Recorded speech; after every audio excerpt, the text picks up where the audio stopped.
Bueno, compañeros, doctor, buenos días.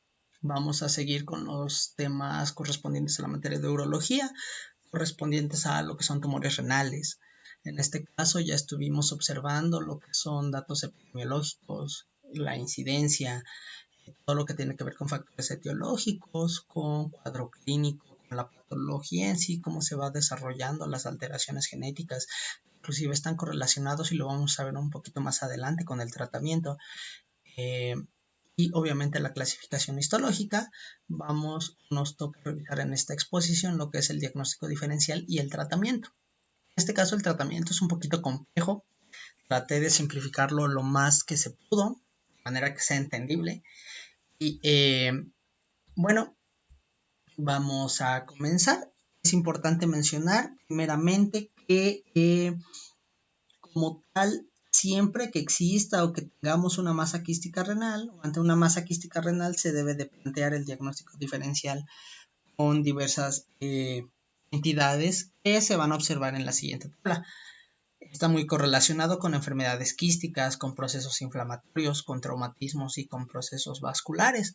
Por ejemplo, enfermedad segmentaria quística, xantulogranulomatosis segmentaria, con hematoma organizado, con malformaciones arteriovenosas y linfáticas. Son importantes al momento de centrarnos dentro de esta patología y que se puede utilizar precisamente como diagnóstico diferencial. Esto lo vamos a tocar un poquito más adelante. Quiero entrar ya a lo que es el tratamiento, que es un poquito extenso. Es importante decir que el tratamiento lo vamos a dividir de acuerdo a si el tumor es maligno o benigno. En este caso vamos a empezar con los tumores malignos. Los tumores malignos. Es importante decir que los tumores renales, en este caso localizados, que se presenten en estadios clínicos T1 con estadios clínicos T2, tienen una incidencia aumentada o mencionan que tienen una incidencia aumentada debido a lo que ya mencionaron en la clase pasada, todas aquellas técnicas de diagnóstico o todas aquellas técnicas de imagen que generalmente nos ayudan a poder detectarlas de mayor o de mejor manera. Generalmente el libro menciona que anteriormente o en los últimos años o antes se presumía que todos eran malignos y se trataba de una manera intensiva o básicamente se iba a lo que era la nefrectomía radical, básicamente burdamente lo que era quitar el riñón. En la actualidad, ya con los diversos avances en la biología tumoral de este tipo de lesiones, existen múltiples estrategias en el tratamiento que no solamente involucran la nefrectomía radical, sino que también hablan de lo que es la ablación térmica, la resección quirúrgica, que la vamos a ver un poquito más adelante, y la vigilancia activa, que está muy correlacionada, por ejemplo, con el tiempo de evolución la velocidad de crecimiento de estas masas o de estos tumores. Eh, Primeramente vamos a hablar de lo que es la nefrectomía radical. En este es importante mencionar que a pesar de todos aquellos avances en la genética, en todos aquellos avances en lo que es la biología, esta sigue siendo el tratamiento en base a la cirugía sigue siendo el pilar, sigue siendo el que más se llega a ocupar. Generalmente el objetivo del tratamiento quirúrgico es extirpar todo el tumor con un margen quirúrgico adecuado. Y también es importante mencionar que continúa como la opción preferida de acuerdo o para muchos pacientes. Es importante mencionar que la conducta quirúrgica para que se pueda realizar una nefrectomía radical va a estar determinada, punto número 1, el tamaño de la lesión, por la ubicación tumoral, así como por el hábito corporal del paciente y demás factores como pueden ser la edad, que van a ir o que van a determinar si es viable o no realizar este tipo de procedimientos. La bibliografía menciona que la principal preocupación cuando se realiza este tipo de procedimiento, la nefrectomía radical, es que generalmente llegan a ser predisponentes o predisponen a una enfermedad renal crónica, la cual a su vez está asociada con morbilidad cardiovascular y aumento de lo que son las tasas de mortalidad. Perdón. Generalmente la nefrectomía radical ha sido implementado o ha ido evolucionando de manera que ya se está utilizando, se utiliza lo que es la nefrectomía radical laparoscópica ha surgido como una alternativa con menor morbilidad que la cirugía abierta para el tratamiento de carcinoma de células renales localizadas y que generalmente está correlacionado con tamaños pequeños a moderados. En este caso menciona de 10 a lo que son 12 centímetros. De 10 a 12 centímetros que no tengan invasión local, con compromiso de la vena renal que sea limitado o que sea inexistente, y linfadenopatía, en este caso, que sea manejable. Y en este caso es importante o menciona que proporciona resultados muy buenos, que existe una rápida recuperación, pero que proporciona una rápida recuperación, y como ya se había mencionado, generalmente la única contradicción es que puede predisponer a los pacientes a presentar enfermedad renal crónica y riesgo cardiovascular. En este caso, cuando se realiza este tipo de procedimiento, es importante mencionar que se tiene que realizar una vigilancia postoperatoria tras la intervención quirúrgica. En este caso, se tienen que realizar análisis de sangre que deben de incluir creatinina sérica, niveles de nitrógeno ureico, electrolitos séricos, fosfatasa alcalina y la función hepática. Generalmente igual se tiene que realizar un seguimiento, se realiza un seguimiento de acuerdo al estadio patológico. Generalmente puede ser cada año, cada 6 meses o cada 6 meses durante 3 años y después anualmente, dependiendo de lo que se encuentra en la patología. Se tiene que ir acompañando con radiografías o con estudios de imagen. En este caso pueden ser radiografías o tomografías computarizadas, que dependiendo del estadio, dependiendo de los exámenes de sangre que se tengan que hacer cada determinado tiempo, se tiene que pedir la tomografía o la radiografía. En este caso no es solamente la última, también tenemos lo que es la nefrectomía parcial. En este caso, el interés de este tipo de procedimiento para el cáncer de células renales tuvo mayor auge o aumentó debido a los avances en la imagenología renal o en las técnicas de diagnóstico de imagen, ya que generalmente proporciona experiencia para la cirugía vascular renal, y generalmente provoca o ayuda a prevenir lo que es el daño isquémico. Generalmente en este caso es importante porque menciona que tiene disminuye lo que es la predisposición de contraer o de tener enfermedad renal crónica, y generalmente los pacientes llegan a tener una buena supervivencia a largo plazo en pacientes obviamente sometidos a este tipo de padecimiento, a este tipo de tratamiento. Generalmente los pacientes con carcinoma de células renales que comprometen un riñón tanto funcional como anatómicamente tienen que ser advertidos, o en este caso menciona la bibliografía que deben ser advertidos por que se llegue a realizar o potencialmente un proceso de diálisis postoperatoria transitorio permanente. Digamos que cada una de ellas tiene sus pros y sus contras, dependiendo de obviamente el tipo de cirugía que se vaya a utilizar. En este caso, las indicaciones o indicaciones como tal precisas que se lleguen a utilizar para este tipo de pacientes son la nefrectomía radical con al paciente anéfrico o con alto riesgo de necesidad de diálisis. Son, digamos, las indicaciones principales para que se pueda llegar o para que se pueda dar este tipo de tratamiento quirúrgico. En este caso es importante mencionar que de acuerdo a esta imagen y como lo podemos observar en esta imagen, es importante conservar un vestigio renal funcional. Al menos el libro menciona un 20% del riñón, en otros artículos menciona que puede ser de al menos un 30% del riñón, para evitar una insuficiencia renal terminal, para que exista un buen estado funcional y como tal que se preserve la función renal en la gran mayoría de los pacientes que realizan este tipo de tratamientos.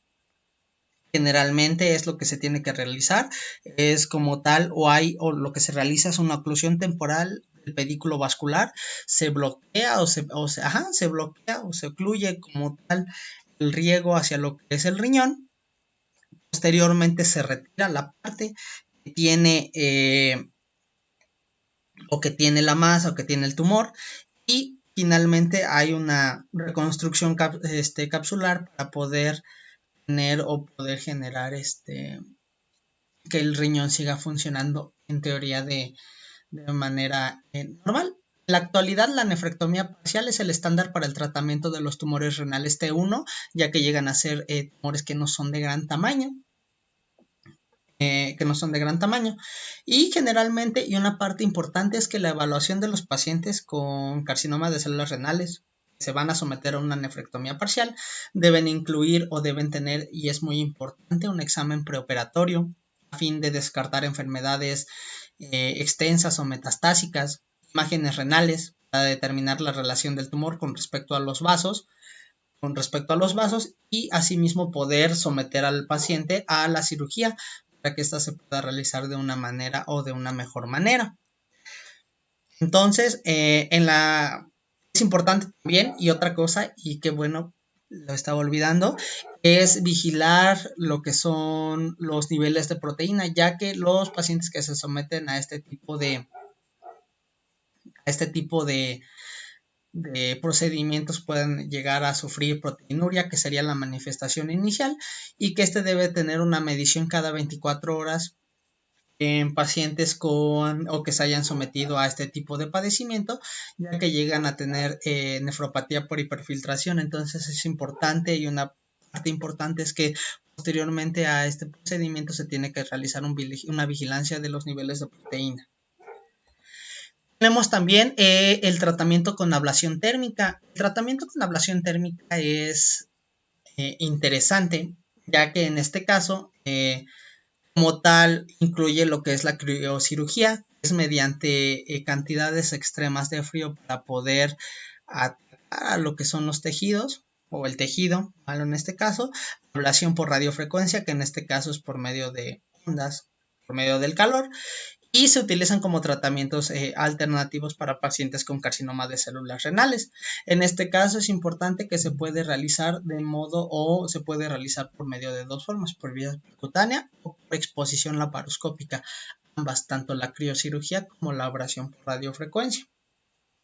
En este caso menciona que la eficacia como tal a largo plazo no está bien establecida, pero en este caso está muy correlacionado ya con estudios que se han ido realizando y generalmente con estrategias ya quirúrgicas que van decidiendo al momento de elegir un tratamiento.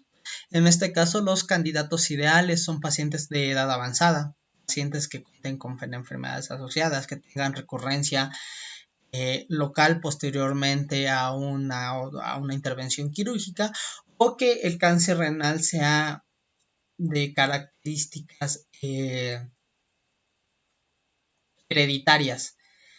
Ajá. En este caso, y de acuerdo a varios estudios que se han realizado, la experiencia clínica y el seguimiento de los pacientes tras el tratamiento, que en este caso es la crioablación, la criocirugía o la crioablación renal, digamos que es el que más se utiliza o se llega a utilizar con mayor frecuencia que la radiofrecuencia, llega a tener un éxito del 90 al 95% de los pacientes y generalmente proporcionan un seguimiento limitado. Entonces, generalmente, digamos que tienen un control exitoso con un porcentaje elevado de los pacientes que se someten a este tipo de tratamiento. En este caso, generalmente menciona que los tratamientos con ablación térmica en general llegan a tener, o en algunas ocasiones llegan a presentar recidivas y recurrencias locales, que pueden seguir siendo tratadas con, en este caso, criocirugía o con ablación repetitiva. Entonces, se aplica lo que es la criocirugía. Pueden existir recidivas, pero se puede volver a realizar este tipo de procedimiento. En este caso, y es importante mencionar que de acuerdo a lo que es ahora, continuando con esto, es importante igual mencionar lo que son las guías del Consejo de la UA, que son las actuales modalidades del tratamiento, mencionan generalmente estos 4 tipos. La primera, que es la nefrectomía radical, generalmente o en particular habla de lo que es la laparoscópica, generalmente sigue siendo la más utilizada, la ampliamente sobreutilizada. Se deben considerar técnicas conservadoras en los pacientes que lleguen a tener un tumor renal en estadio T1. En este caso igualmente hay que tener en cuenta cómo los riesgos aumentados de enfermedad crónica que llegan a estar asociadas con la nefrectomía radical y todos aquellos pros y contras que ya se mencionaron anteriormente. La siguiente, que es la vigilancia activa, que es una opción razonable para el tratamiento de tumores renales localizados. En este caso menciona que debe ser considerada dependiendo debe ser considerada en pacientes con por ejemplo, alguna comorbilidad y demás, y en este caso igualmente que tenga o que esté muy correlacionado con los niveles de crecimiento. Generalmente está correlacionado con la vigilancia activa en los tumores arriba de 3 a 4 centímetros y aquellos de aspecto agresivo con patrón de crecimiento infiltrativo pueden estar asociados con un mayor riesgo y que deben ser tratados de forma activa. En este caso es importante ir vigilando cada uno de esos aspectos. Lo que es la ablación térmica, ya sea mediante crioablación o por ablación con radiofrecuencia, puede ser tanto percutánea como laparoscópica y en este caso generalmente es una opción terapéutica disponible para el paciente con alto riesgo quirúrgico que requiere un tratamiento activo. Generalmente requiere vigilancia o radiografía a largo plazo después del tratamiento. En este caso es importante la biopsia tumoral para poder tener con mayor exactitud el carácter diagnóstico, una mejor exactitud diagnóstica, generalmente para definir la histología, definir la histología del tipo de tumor y obviamente considerar si existen sospechas de recurrencia posteriormente a realizar el proceso. Generalmente en este caso es importante realizar asesoramiento acerca de ambos procedimientos y generalmente obviamente se llegan a utilizar en tumores arriba de 3.5 centímetros. Y finalmente lo que es ya hablando de la nefrectomía parcial, es una referencia estándar para el tratamiento de los tumores específicamente de uno. Ya puede ser por indicaciones absolutas o electivas. Generalmente hay que estar correlacionados con la preservación, y esto es muy importante, la preservación del parénquima renal, con la funcionalidad del riñón. Obviamente, y lo importante de esto es que posterior a haber retirado la masa renal, se tiene que preservar la funcionalidad o se tiene que seguir burdamente funcionando el riñón para no generar tantos daños de manera crónica. Estas son las guías del consejo principalmente, o el tratamiento actualizado, establecido, cuáles son los pros y cuáles son los contras de cada uno y cuáles son los que se pueden llegar a utilizar y demás. En este caso, y es importante y lo menciona mucho el libro, es importante y la prioridad, el análisis de la biopsia del tumor renal mediante el perfil molecular es a fin de lograr un tratamiento razonable en este tipo de pacientes principalmente, y es lo que se mencionaba en exposiciones pasadas. Muchos llegan a ser asintomáticos, la mayoría o el 20% pueden llegar a ser benignos. El 20 otro por ciento pueden llegar a ser potencialmente agresivos y el 60% llegan a ser asintomáticos. Por eso es importante llevar una vigilancia activa, la velocidad de crecimiento, estar observándolo mediante técnicas de imagen y obviamente la biopsia del tumor con análisis molecular para saber qué tipo de tumor nos estamos enfrentando y en base a saber ya la histología y a qué tipo de tumor poder ir enfocándolo a un tratamiento. Esto correlacionado igual con el tamaño y la localización. Y ya lo que habíamos mencionado anteriormente, la vigilancia activa, la ablación térmica o la resección quirúrgica. En este caso también tenemos el tratamiento del carcinoma de células renales localmente avanzado. En este caso habla de lo que es un compromiso de la vena cava inferior, y esto es muy interesante porque generalmente hay muchas características distintivas del carcinoma de células renales.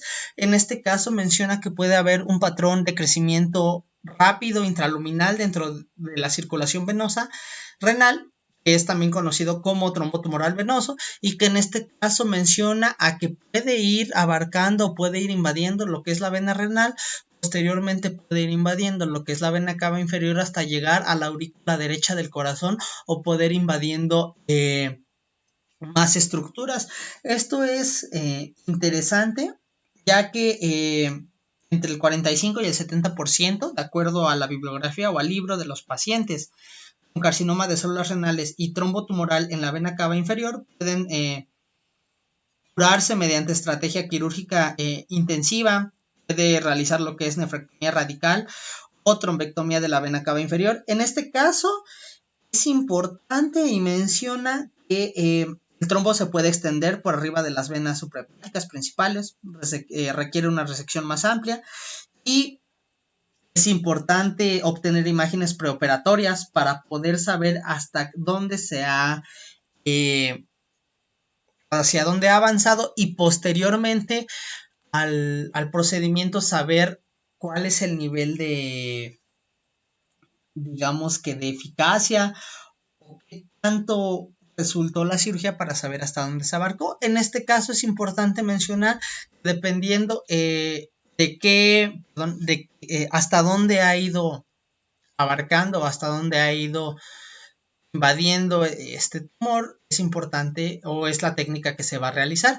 En este caso, no sé si se llega a notar con la flecha, en algunas cosas solamente se queda hasta lo que es la vena renal, en este caso simplemente se realiza un cierre de lo que es la circulación y simplemente se limita la cirugía hasta únicamente esta parte, hasta la parte del riñón.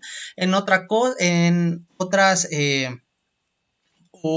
cuando el tumor llega a ser o el compromiso ya llega hasta lo que es la vena cava inferior, lo que se realiza es que hay un cese de la circulación en ambos extremos de la vena cava, tanto en la parte, digamos, superior y en la parte inferior, y se empieza a hacer lo que es la resección, la resección de lo que es el tumor. Y digamos que en un tercer estadio, que es un poco más avanzado, que es cuando ya está abarcando una gran parte tanto de la vena renal, de la vena cava, e inclusive ya empieza a abarcar más, ya casi hasta llegando al corazón. Lo que se realiza principalmente es que se mueve el hígado, se contrae el hígado para poder tener una mejor visualización en la parte que burdamente cubre a la vena cava y igualmente realizar lo que es la resección de este, de este tipo de este,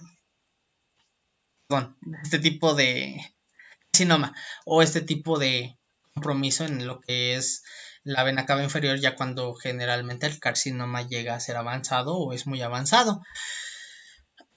En este caso, y quiero mencionar antes de entrar a lo que es el tratamiento de carcinoma de células renales avanzados, ya específicamente estrategias inmunológicas, es importante mencionar que también el libro habla de lo que es la extirpación de la metástasis. Generalmente,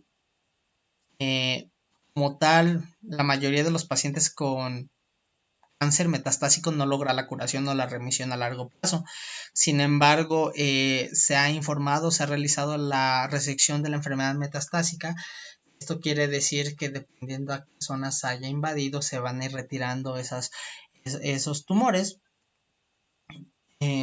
Generalmente, se van retirando esos tumores para poder dar una mejor sobrevida o una mejor sobrevivencia.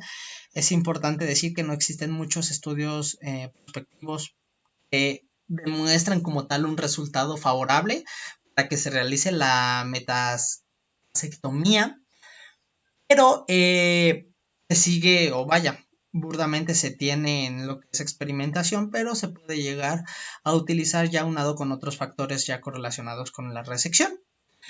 Ahora ya hablando de lo que son estrategias inmunológicas, tenemos principalmente que mencionar que durante mucho tiempo se consideró que el sistema inmune del huésped cumple un rol importante en la formación y el control del cáncer de células renales. En este caso nos habla principalmente de dos, cuando hablamos de estrategias inmunológicas. Nos habla de los interferones y de lo que es la interleucina 2. En este caso, los interferones son un grupo de proteínas con funciones biológicas diversas, obviamente con propiedades inmunomoduladoras. El interferón alfa fue una de las primeras citocinas que se utilizó para evaluar la actividad sobre el carcinoma de células renales.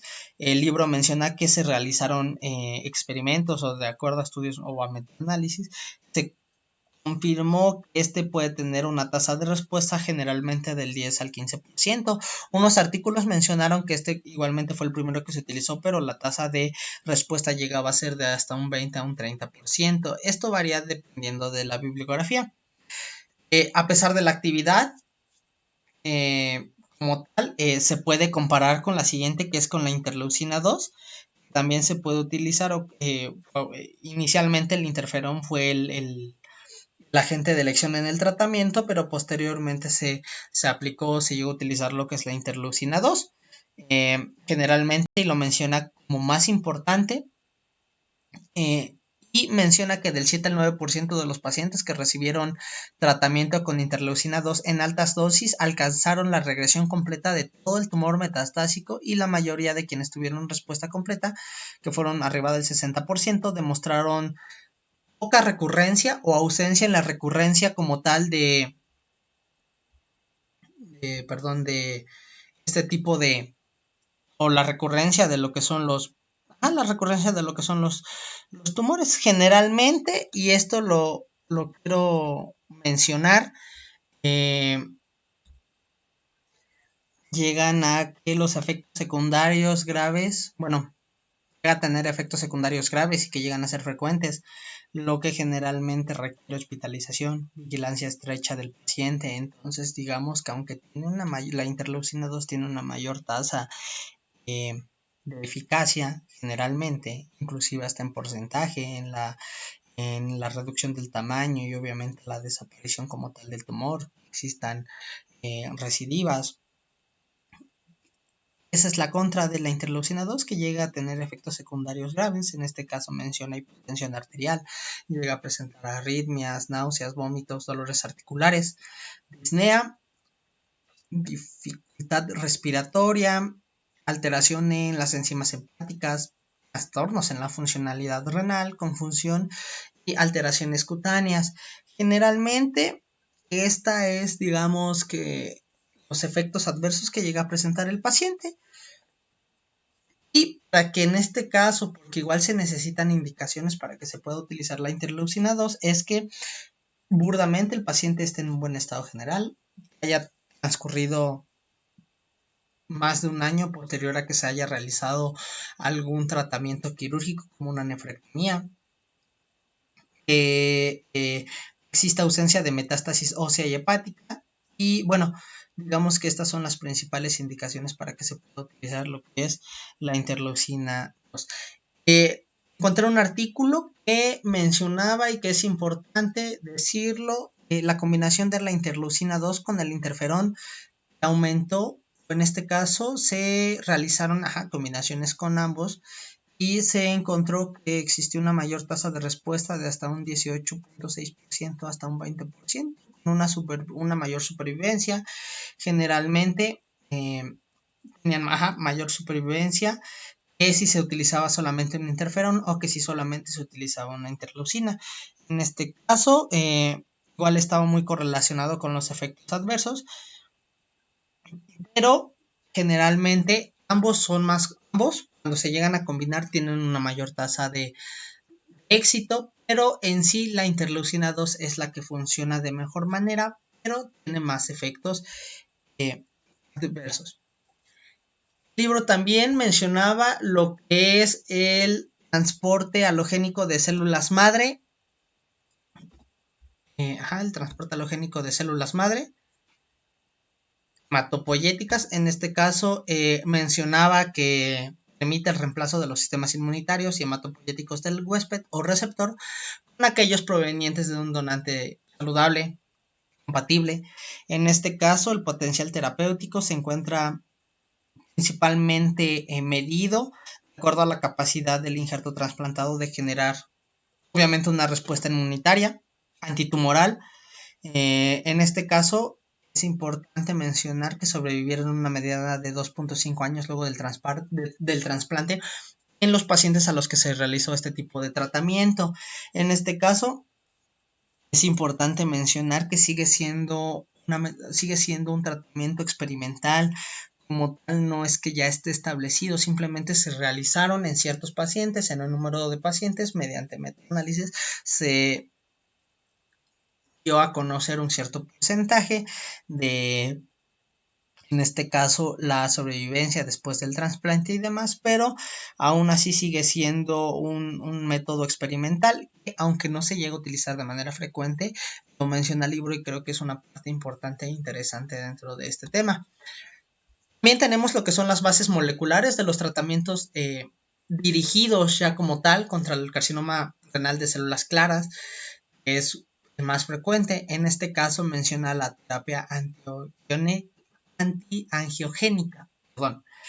En este caso está muy correlacionado con lo que dijo Jessica en la exposición pasada. Está muy correlacionado con, en este caso, alteraciones de lo ya relacionado con el gen BHL, que es el de Bone Hipping Down. En este caso es importante porque muchos de los tratamientos dirigidos o las bases moleculares están relacionadas con las alteraciones de este gen.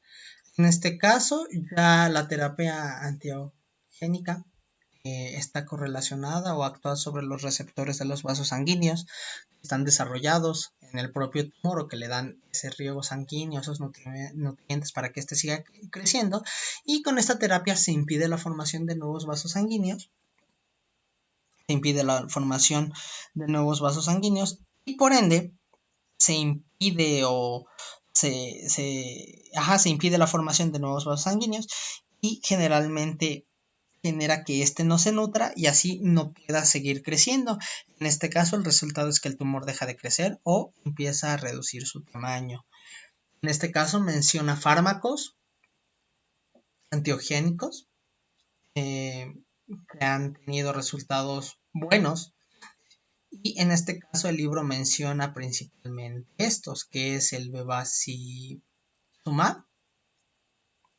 que es el primero, y que fue el primer antagonista de la vía del VEGF o generalmente el factor de crecimiento endotelial vascular, que utiliza modulación de los componentes de la vía justamente del gen alterado en este tipo de patologías que mencionó Jessica, que es el gen BHL expresados de forma errónea y que estaría asociado con la actividad clínica en el carcinoma renal de células claras. En este caso, este fármaco es el grupo de los anticuerpos monoclonales con efecto antiogénico.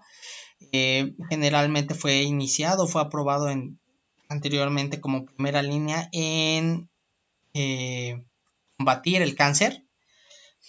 Inicialmente, cáncer de riñón avanzado, y este tipo de estudios generalmente incluía o se realizaba con dosis de 3 y 10 miligramos con placebo y se observó un retraso de la progresión para la dosis de 10 miligramos sobre kilogramo frente a placebos un poquito más disminuidos.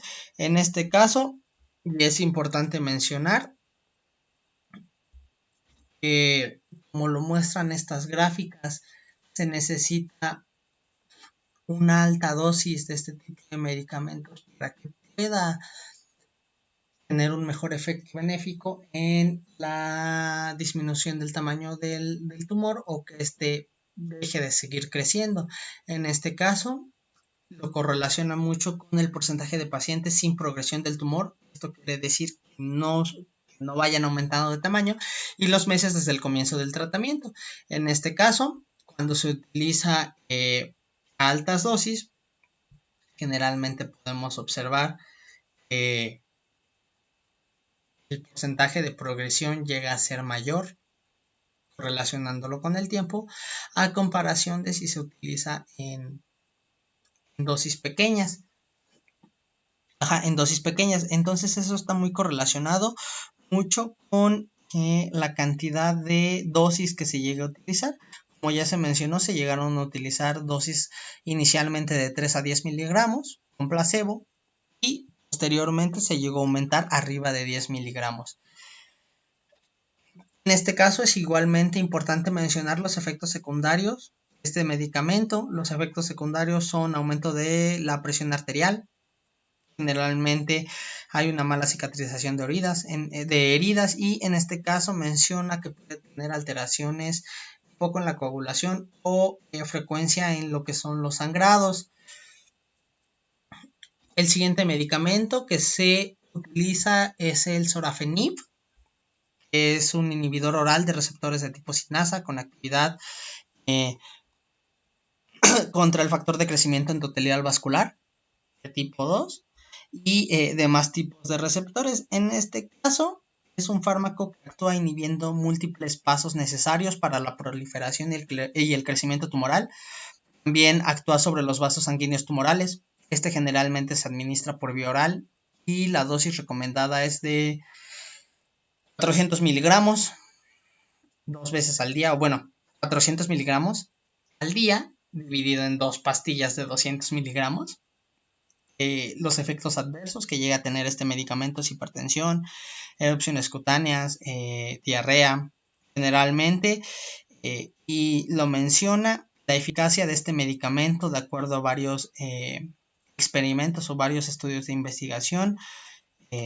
Metaanálisis está correlacionado con el carcinoma renal de células claras metastásico, en lo que se observó que en un 39% de los pacientes llegaba a disminuir o disminuía lo que era el crecimiento de este tumor.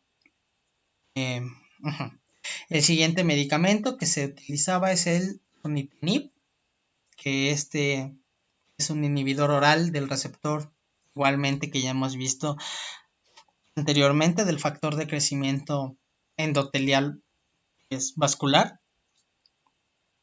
y que es utilizado con mayor frecuencia en el tratamiento, o en este caso es el utilizado ya con mayor frecuencia en el tratamiento inicial de carcinoma renal de células claras metastásico. Y este lo menciona porque es un potente inhibidor justamente de este factor de crecimiento endotelial vascular de tipo 2. Y generalmente y es importante mencionar, que aparte de que inhibe estas vías, genera o inhibe lo que es la angiogénesis tumoral, altera el desarrollo, altera la proliferación endotelial vascular e interfiere con los pericitos vasculares. Generalmente están correlacionados con la integridad de la señalización justamente de este tipo de receptores, y que en pocas palabras disminuye o provoca que ya no se sigan generando vasos sanguíneos y que ya no siga el tumor o la masa o el tumor renal recibiendo nutrientes, y por ende ya no tenga, pues vaya, ya no siga creciendo y exista una disminución en lo que es el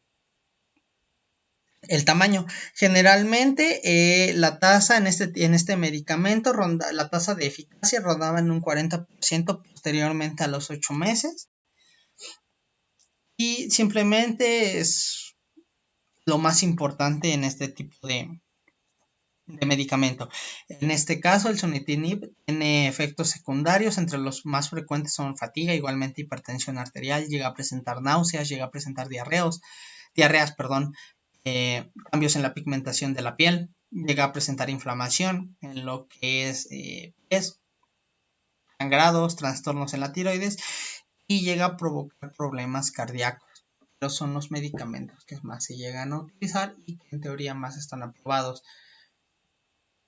Sunitinib es el que ahorita, o el que encontré que ahorita se utiliza como medicamento de primera línea. Y tenemos finalmente a lo que son los tumores renales malignos. Los tumores renales malignos, en este caso, vamos a iniciar, son varios, pero en este caso vamos a enfocarnos a los más importantes y a los que se han estado mencionando en lo que es la clase.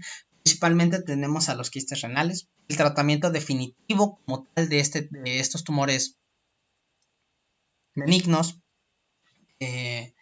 son la resección quirúrgica, aunque también se han utilizado tratamientos como la crioterapia, la ablación con radiofrecuencia, para este tipo de tumores. En este caso, no solamente se han descrito este tipo de tratamientos, sino que también incluyen lo que es la aspiración, la resección quirúrgica, la como tal escleroterapia y la decorticación quística. En este caso es importante mencionar que la gran mayoría de los quistes simples o mínimamente complejos no requieren seguimiento o tratamiento una vez que se ha realizado el diagnóstico, simplemente es seguirlo. Rara vez las lesiones quísticas benignas del riñón llegan a crecer hasta tamaños tan grandes que puedan llegar a ocasionar dolor o que básicamente puedan llegar a presentar algún tipo de sintomatología. Pero en este caso es importante irlas observando e ir observando cuáles son los métodos de tratamiento hablados en el libro, en la bibliografía. También tenemos a lo que es el oncocitoma. El oncocitoma, las opciones terapéuticas son o varían desde lo que es la vigilancia activa, la observación, hasta la ablación térmica. Puede utilizarse lo que es la nefrectomía laparoscópica abierta o la radical, de acuerdo al contexto clínico, de acuerdo al tamaño, de acuerdo al diagnóstico y demás. Se puede indicar como tal cirugía dependiendo del tamaño y generalmente es importante mencionar que en dado caso de que se utilice la ablación térmica, si en ocasiones obviamente es una opción terapéutica, generalmente es importante que si el paciente o que si vaya se decide por la ablación térmica, es importante que el paciente se someta a vigilancia radiográfica a largo plazo. Esto es importante por las recidivas y simplemente para llevar un control del proceso que se le realizó al paciente. En la mayoría de los casos, las opciones terapéuticas pueden ser la observación aislada, generalmente la resección quirúrgica y obviamente esto es o se utiliza principalmente en pacientes jóvenes y sanos. Y el angiomiolipoma. El angiomiolipoma generalmente el tratamiento óptimo es individualizado, perdón. Debe considerarse, o en este tipo el tratamiento debe considerarse lo que es el tamaño del tumor, la presencia de síntomas, las características del paciente y obviamente durante la evaluación se debe determinar el riesgo de hemorragia. Por lo general, la mayoría de los angiomiolipomas, como igualmente ya lo habían mencionado en clases pasadas y compañeros ya lo habían mencionado,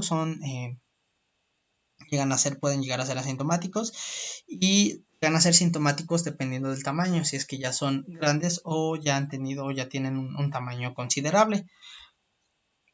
Generalmente menciona la bibliografía que en un 82% de los pacientes que presentaron angiomiolipomas mayores a 4 centímetros presentaron síntomas con una incidencia de shock hemorrágico del 9%. En este caso, se debe de tener en cuenta o debe considerar para la intervención morbilidades y otros factores relacionados como pueden ser las mujeres en edad reproductiva, la intervención para los tumores más grandes y obviamente cuál sería el riesgo de hemorragia, que son digamos que las principales cosas que se tienen que checar o que se tienen que estar considerando para poder realizar la, la intervención. Generalmente todos los datos recabados necesitan seguimiento posterior y obviamente seguir observando cuál es la evolución del paciente. En este caso, es importante que en un angiomiolipoma, cuando se realiza o cuando se decide hacer el tipo de tratamiento, un punto sustancial e importante es la preservación del tejido renal.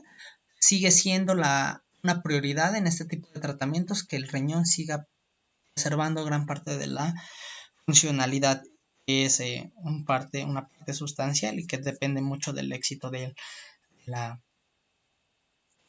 tratamiento. Y obviamente la vigilancia radiográfica debe continuar.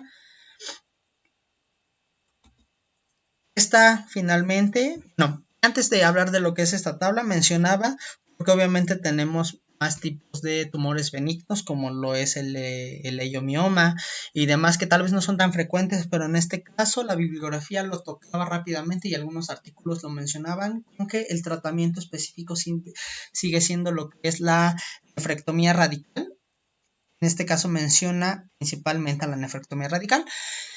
Y esta tabla la puse al final rápidamente como un pequeño resumen de los tipos de tumores que se encuentran en estadios 1 y 2. Recomienda o el tratamiento es la nefrectomía radical o parcial, la crioablación o ablación por radiofrecuencia, estadios 3, nefrectomía radical con linfadenectomía regional, y estadios 4, nefrectomía citorreductiva, sección de la metástasis de acuerdo hasta dónde ha avanzado, tratamientos sistemáticos con inmunoterapia, antiangiogénicos, que es para tratar de reducir el tamaño porque llegan a ser tumores ya muy grandes, la quimioterapia, la radioterapia, el tratamiento con interferones y interleucina 2 para también tratar de contrarrestar los efectos de este tumor, y que vaya, cada uno de ellos depende mucho del tamaño para el tratamiento. Pero en conclusión es específicamente lo que se llega a utilizar. Nefrectomía radical o parcial. También parte del tratamiento está correlacionado con ablación o ablación por radiofrecuencia. Tratamiento inmunológico con interleucina, interferón. El tratamiento con antiogénicos, que generalmente son los medicamentos ya mencionados y que se van a encargar de realizar o de evitar que se sigan generando vasos sanguíneos alrededor del tumor para evitar que estos sigan creciendo o disminuir su tamaño, y que es básicamente el principal o el tratamiento que se llega a utilizar en este tipo de padecimiento o en este tipo de patología. Y pues ya para finalizar, la pregunta es, dentro de las estrategias inmunológicas, ¿qué es lo que se utiliza como tratamiento? Y pues la respuesta es interferones e interleucina 2. Y eso sería todo. Muchas gracias.